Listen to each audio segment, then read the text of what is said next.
अरे कितना सुंदर महफिल भैया आज अमतोला में लगेला, कितना सुंदर महफिल भैया आज अमतोला में लगेला।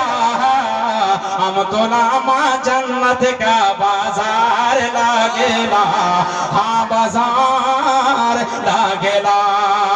नचदी वहाँ भी मत कर जबरदस्ती, नचदी वहाँ भी मत कर जबरदस्ती, ये अमतोला सुन्नियों की बस्ती।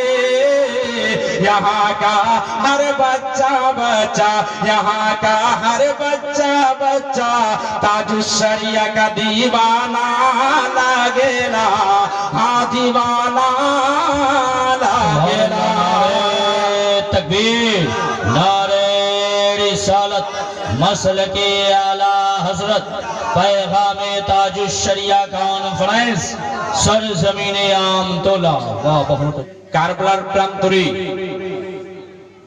আমার নবী পাকের নামাসা হযরতে ইমামে হোসেন, নাম শুনেছেন?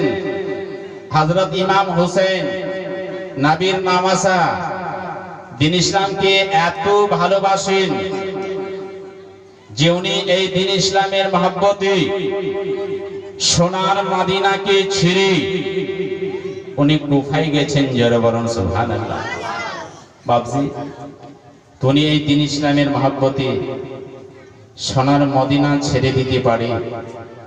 আপনারা যে এই তাজুশ্শরিয়ার মহব্বতে যে আজকে বসে আছেন, সরকারি তাজুশ্শরিয়া বারেলি থেকে দেখছেন, কারণ আমরা হচ্ছি আহলে সুন্নাত ওয়াল জামাতের লোক। আমাদের আকীদা কোরআন থেকে প্রমাণ, যারা আল্লাহর পথে শহীদ হয়, যাদেরকে আমরা শহীদ বলি, ওনারা শহীদ হওয়ার পরও জিন্দা, ওনারা শহীদ হওয়ার পরও জিন্দা। তেমন আল্লাহ রাসূলের মহব্বতে যিনারা নিজের জানকে বিসর্জন করে দিয়েছেন, যিনারা নিজের জানকে কুরবান করে দিয়েছেন, যাদেরকে আজকে আমরা ওলি বলি, আল্লাহর ওলিরাও জিন্দা। যারা বলেন সুবহানাল্লাহ। ব্রাদার, বড়ই ভাগ্যবান আজকে আপনারা যে হুজুর তাজুশ্শরিয়ার মহব্বতে আপনারা বসে আছেন। যারা বলেন সুবহানাল্লাহ। বাপজিরা, সবারই ভাগ্যে হয় না, কিন্তু বড়ই ভাগ্যবান আজকে আপনারা যেনারা আজকে বসে আছেন। তাই বলছিলাম, নবী পাকের নামাসা হযরত ইমাম হোসেন সোনার মদিনা দ্বীন ইসলামের মহব্বতে ছেড়ে দিতে পারে। আর আজকে এই আমতলার মানুষেরা দ্বীন ইসলামের মহব্বতে জাগতে পারবেন। আজকে বাপজিরা জাগতে পারবেন। আপনারা হয়তো শুনেছেন, একটা রাত্রি মাত্র সময় ছিল, বেশি সময় দেওয়া হয় না। ইয়াজিদে পালিত ব্রাদার ঘোষণা করেছিল, একটা রাত্রি সময় তারা মদিনায় আক্রমণ করবে। বুঝতে পারছেন বাপজিরা? বলুন, মদিনায় আক্রমণ করবে।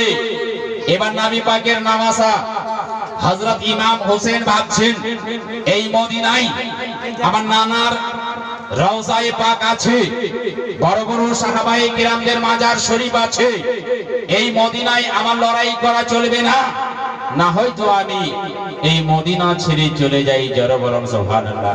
ও বাপজিরা, দেখুন, একটা রাত্রির সময় ছিল।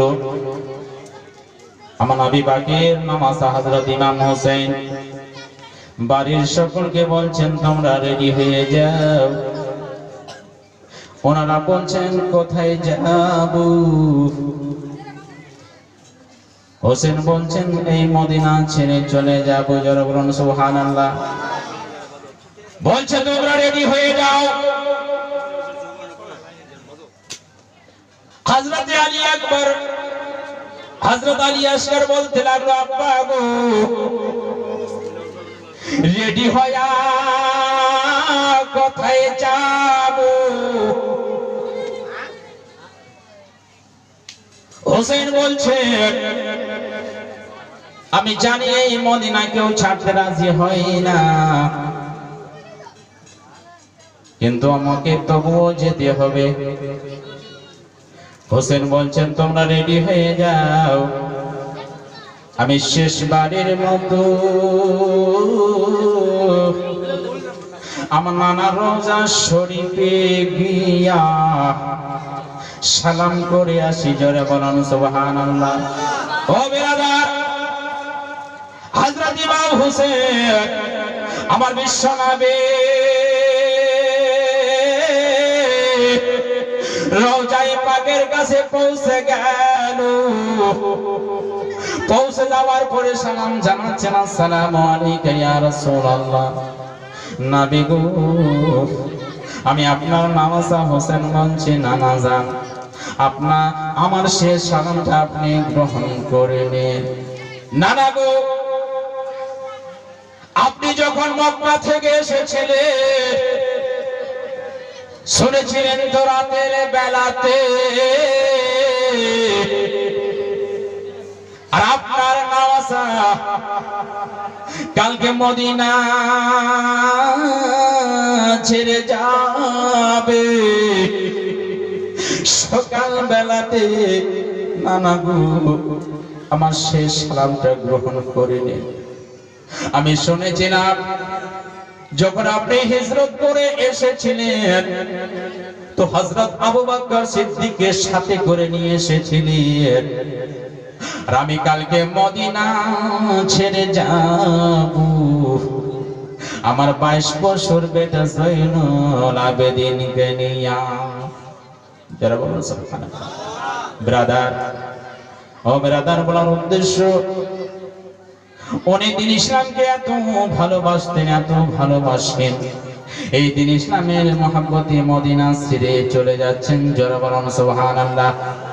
বাপজিরা দেখুন, নবী পাকের রওজায়ে পাকে সালাম করি আমার হোসেন বাড়িতে ফিরে আসলেন। বাড়িতে ফিরে আসার পরে বলছে, বেটা জাইনুল আবেদিন আবুল কাসিম রে, ও আলী আসগার আলী, একবার চলো আজকে সবাই মিলে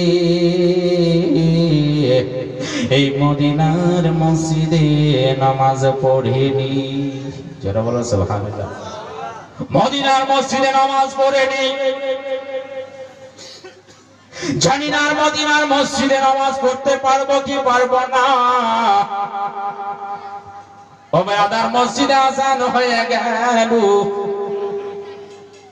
2 রাকাত সুন্নাত নামাজ হয়ে গেল, 2 রাকাত ফরজ নামাজ হয়ে গেল। হোসেনের মন যেন ধরফর ধরফর করছে। খোদা গো, আমার নানার সবুজ গুম্বাদে খাজরা আমি ছেড়ে চলে যাচ্ছি। খোদা গো, আর মনে হয় এই সবুজ গুম্বাদে খাজরার আর বাজাহির মনে হয় জিয়ারত করতে পারবো না। ব্রাদার দেখো, নামাজ পড়া হয়ে গেল, বাড়ির সকলকে নিয়া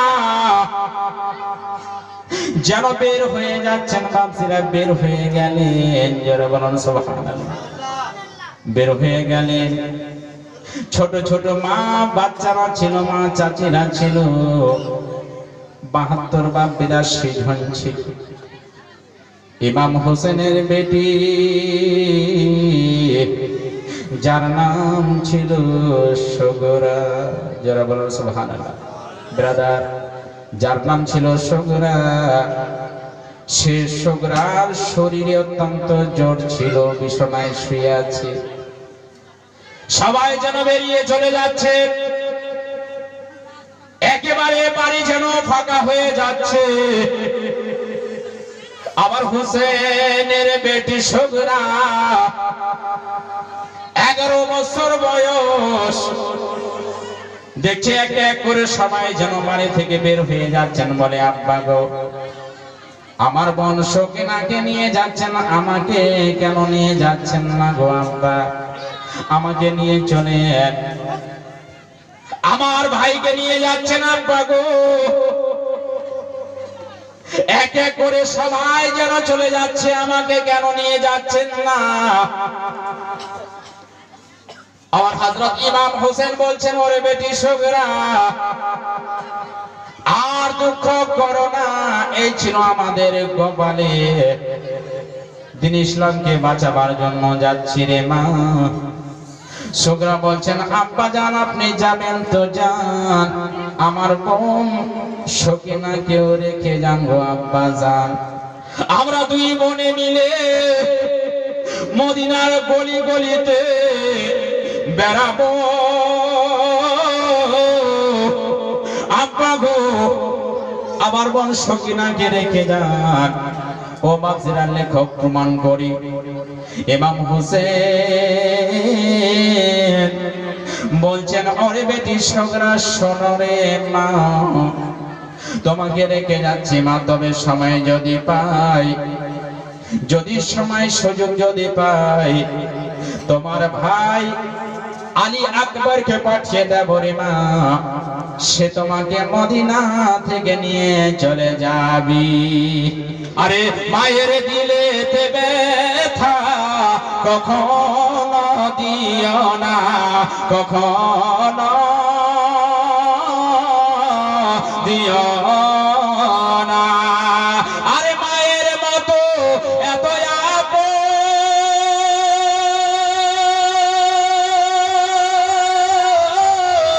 আর তো কেউ হবে না, মায়ের দিলে ব্যথা কখনো দিও না, কখনো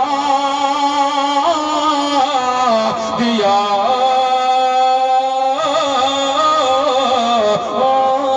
না। আরে মায়ের মুখের হাসি আল্লাহর আরশ খুশি, আরে মায়ের মুখের হাসি আল্লাহর আরশ খুশি। আরে মায়ের দুয়ায় পাওয়া যায় গো, আরে কাবা মদিনা, মায়ের দিলেতে ব্যথা কখনো দিও না, কখনো দিও না। দুঃখ দিবেন কেউ? মায়ের দিলে দুঃখ কেউ দেবেন না। মা বাবা যদি রাজি